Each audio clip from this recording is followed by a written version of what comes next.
topic is to talk about being a corporate woman in today's world. But first of all, I want to find out, when you wake up on a day, how was your day like? So my day is busy, but I've come to the point where I'm able to minimize my activities. So I don't do too many things. I wake up around 4:30-ish, sometimes earlier, and then I start to prepare. I have a young baby and then 2 older ones who are independent, more or less, but still have to be working. We try to get them to hurry up. So there's the baby, getting ready to leave for work. So I typically am out of the house by 6:30, 6:45.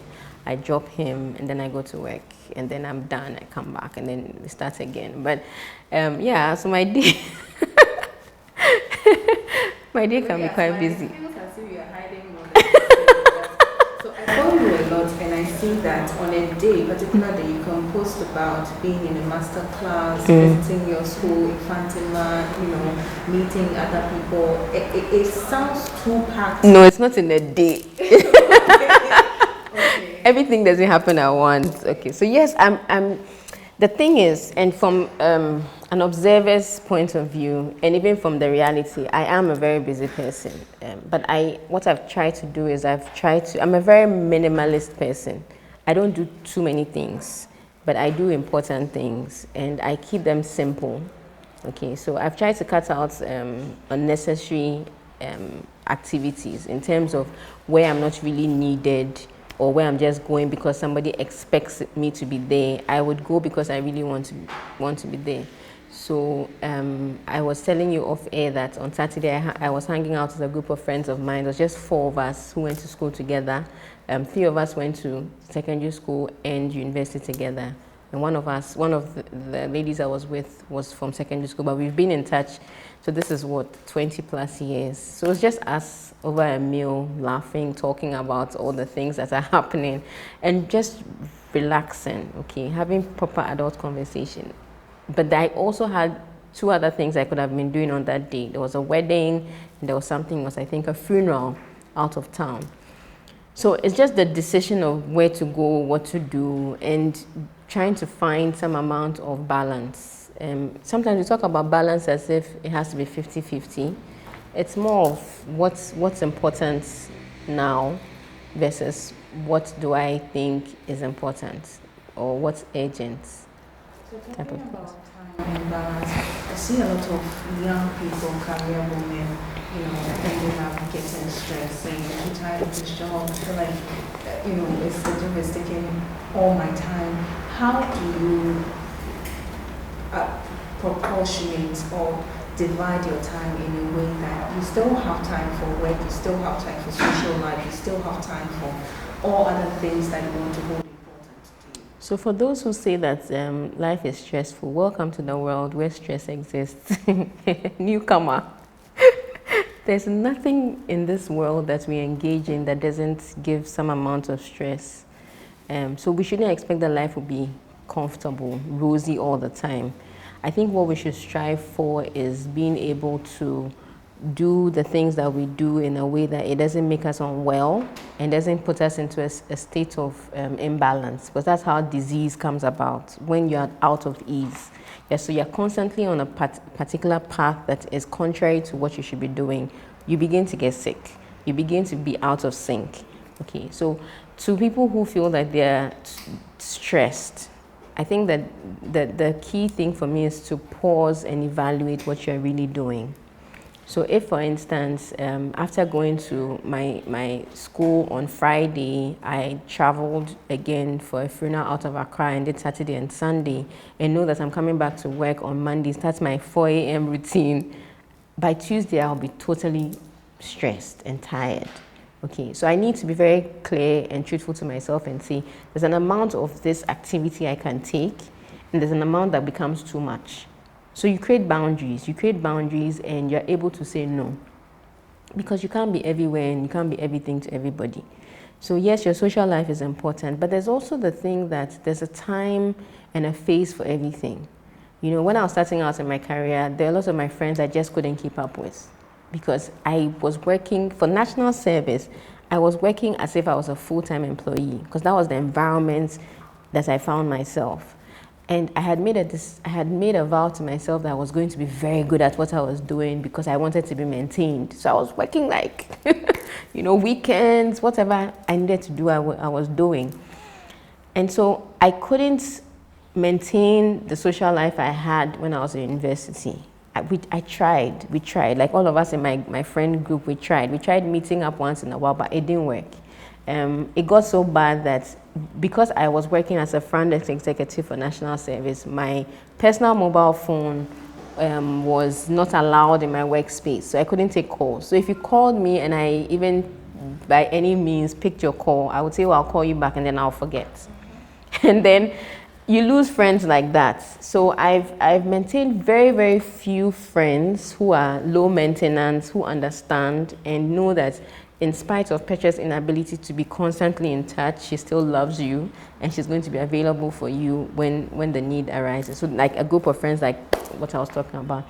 So it's phases. And for instance, if you're in your reproductive years, it's okay to take a step back and just focus on what you're doing at a particular time. I was gone from most of this activity for close to 6 months this year because I was having a baby.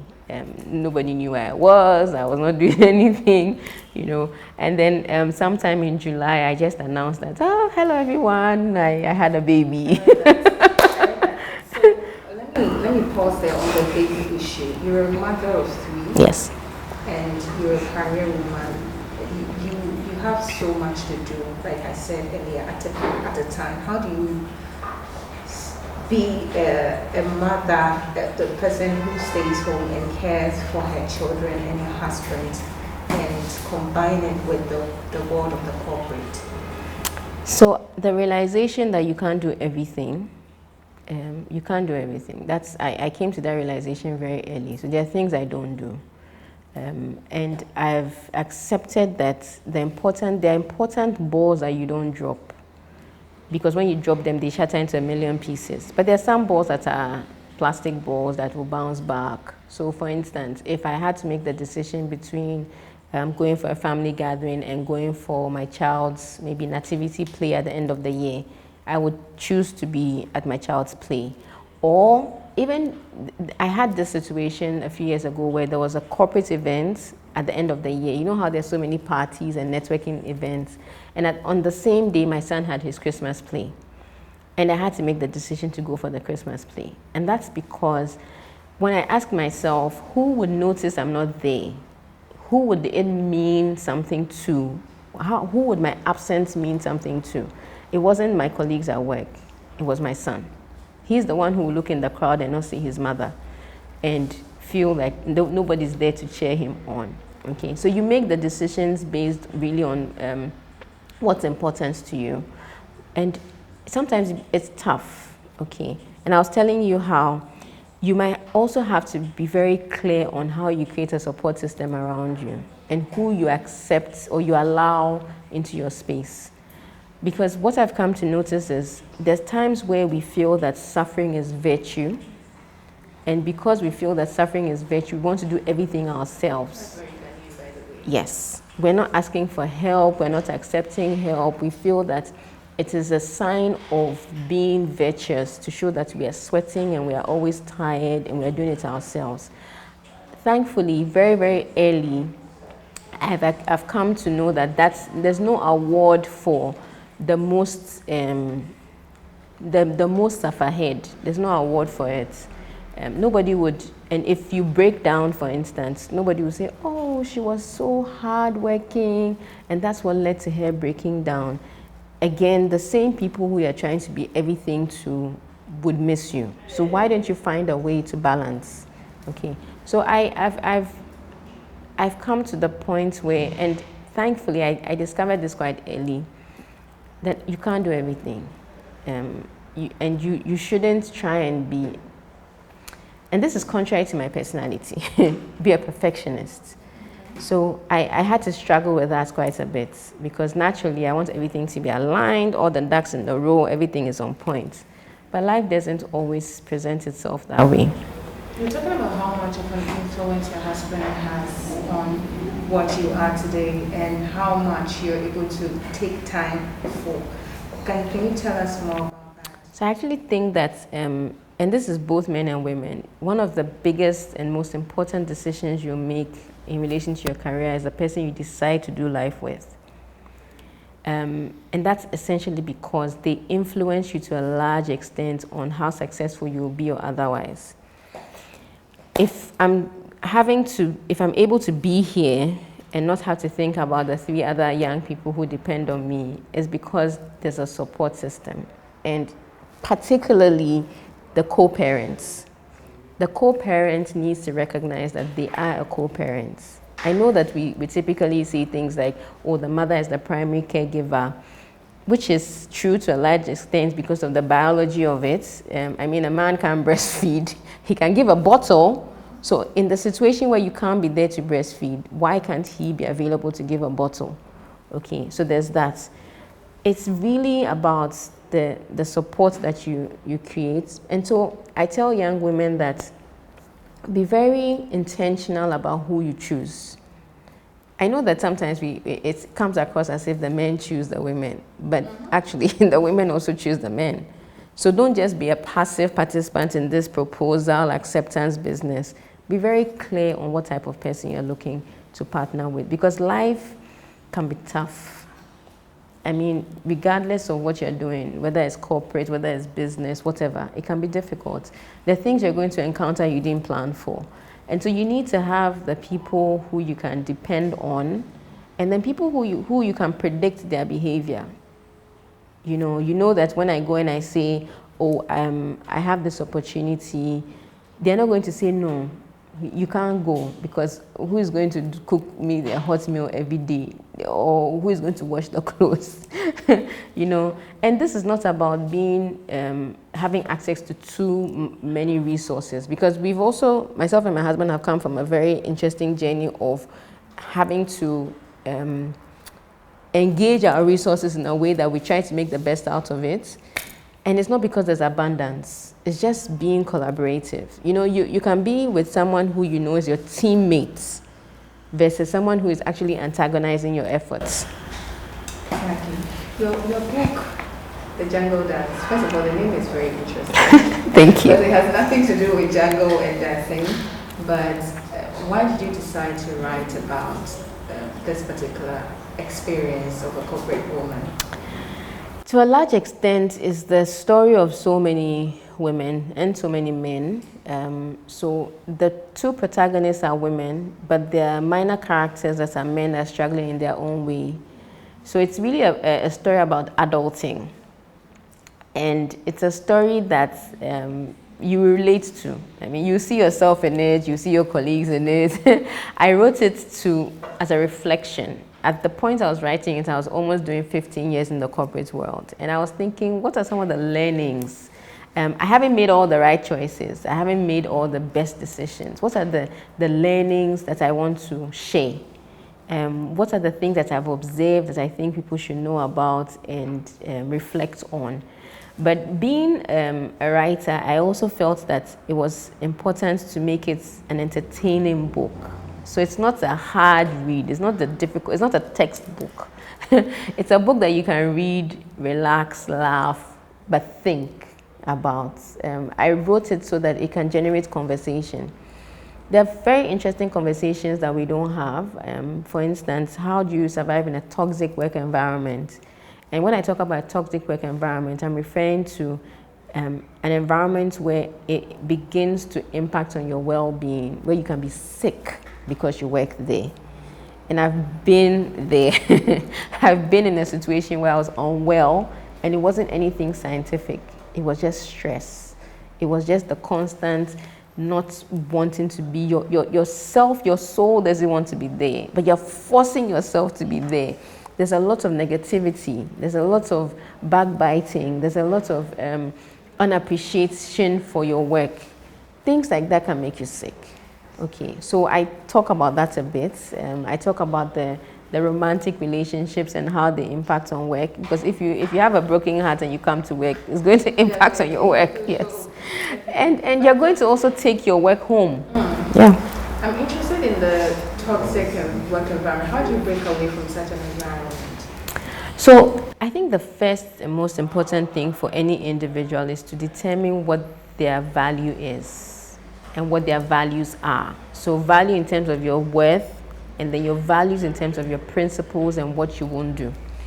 And just chart your career path in line with that.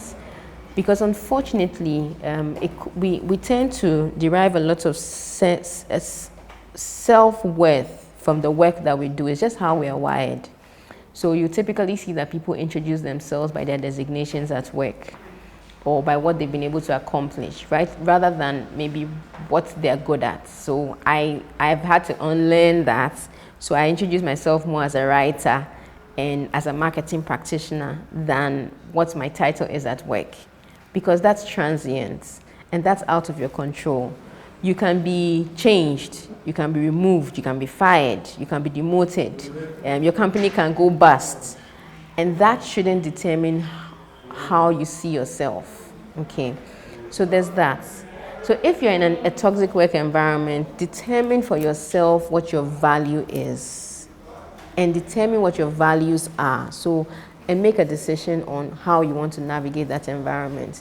And I always say that have a game plan. When you walk into a place, don't just go and say, oh, this is my new job, and this is where I'm going to be, born day, die day. You know, have a game plan. A job is a career, is like a project. So what's my start? What's my end? How will I know that I'm succeeding? How will I know that I'm not doing so well? What do I need to do? There's even a very important thing about work that we forget about your stakeholders. So who are the people in your work environment that impact on your work? It might not necessarily be your CEO. It might be somebody who is your colleague, your subordinate, but they're impacting on you. If your subordinate consistently underperforms, it impacts on your work. And firing them might not necessarily be the solution. It might be a reflection of your leadership style. So for me, it's that you have to be clear, determine clearly what the problem is, and determine clearly what you're going to do and have a plan. I don't subscribe to just upping and leaving jobs. So don't just quit. Always have a plan, okay?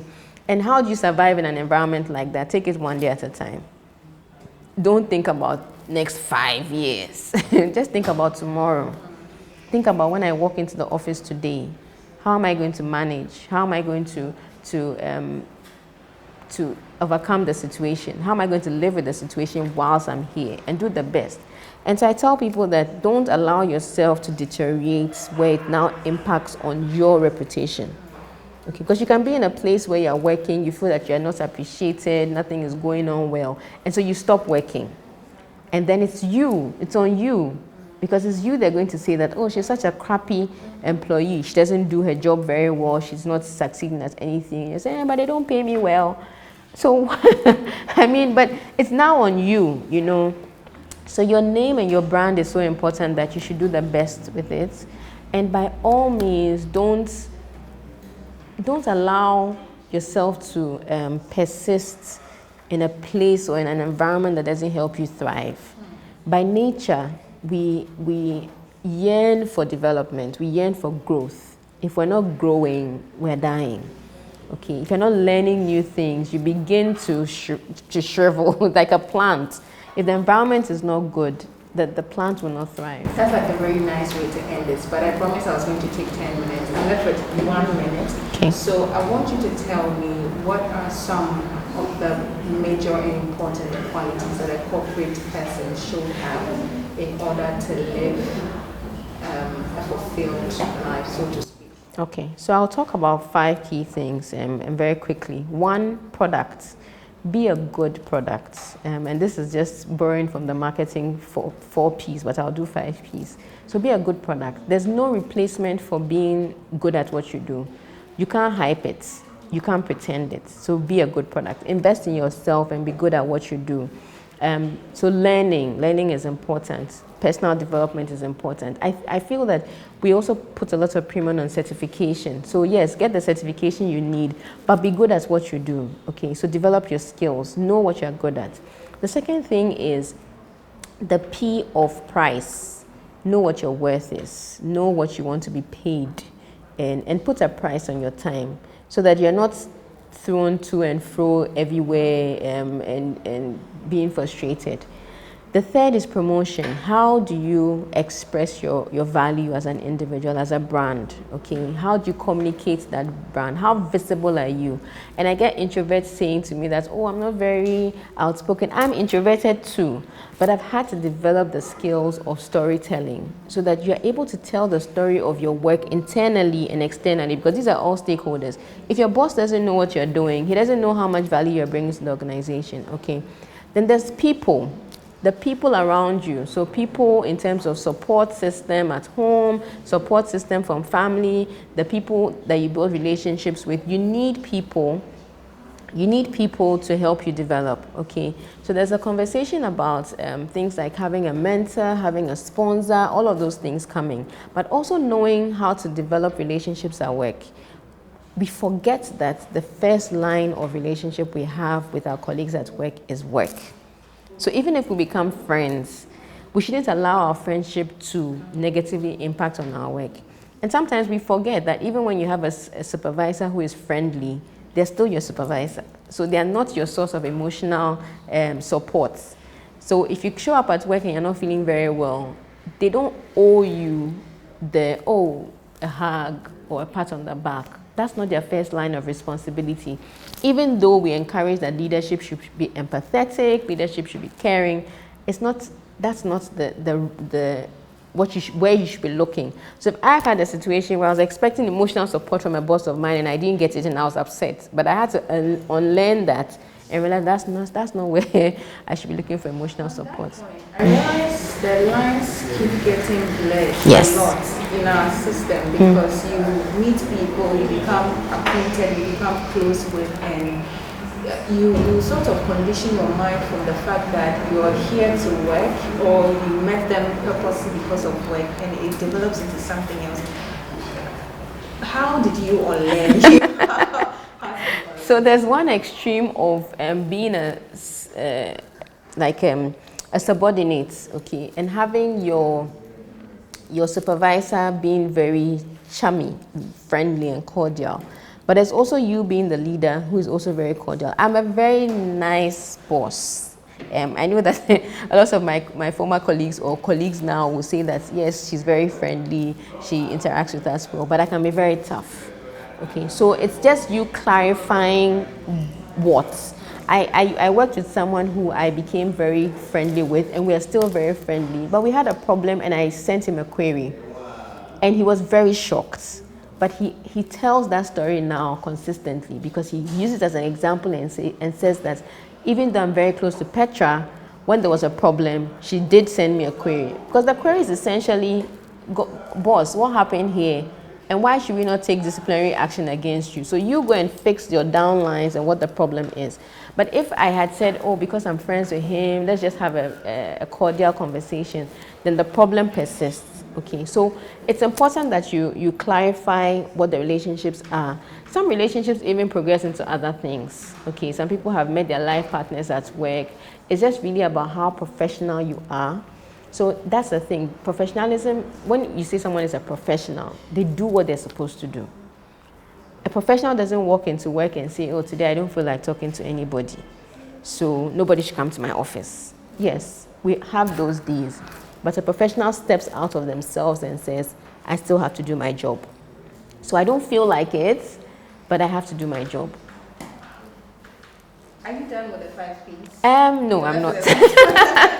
So there was be a good product, know your price, know how to communicate your value, and then the people. And the fifth one, I would say, is the physical evidence. So yourself. Sometimes we say personal branding, grooming. It's also a very important part of your journey, especially for young women and young men. How you present yourself is how you are dressed. So you don't want to present yourself as a non-entity and think that somebody will treat you as a CEO. Okay, so it's critical that you decide on how you want to present yourself and how you want to present your value. So if you feel that you're somebody of value, you have the skills, you have the certification, you have the experience, but you come across as somebody who doesn't have all of these things, it's counterproductive, okay? Which also means that you have to know how to communicate clearly in your environment. If you work in a media organization, know the jargons, know the culture, know the ins and outs, know what you're supposed to do and what you're not supposed to do. Don't say that that is how I am. That is not how you are. You know, so there's a conversation about what does it mean to be authentic? That is how I am. No. To be authentic means that you know the version of you to present when. Because there's a version of you that is not a very nice person sometimes. You wake up and you don't want to. Today is the day where I just want to sit down and just chill. But that's not how you're going to present yourself at work. Okay, so your CEO is having a meeting and like, okay, all the things that he's saying, I don't agree. That's not the time to fold your hands and say, that is how I am. You need to present yourself in a way that he knows that, okay, the people in this room are on my team and we're going to walk through this process. Okay, so that for me will be the fifth P, the physical representation of yourself. Wow, Petra, I wish we had a longer time to talk about this, but this has been so insightful. Thank you so much. Thank you for having me.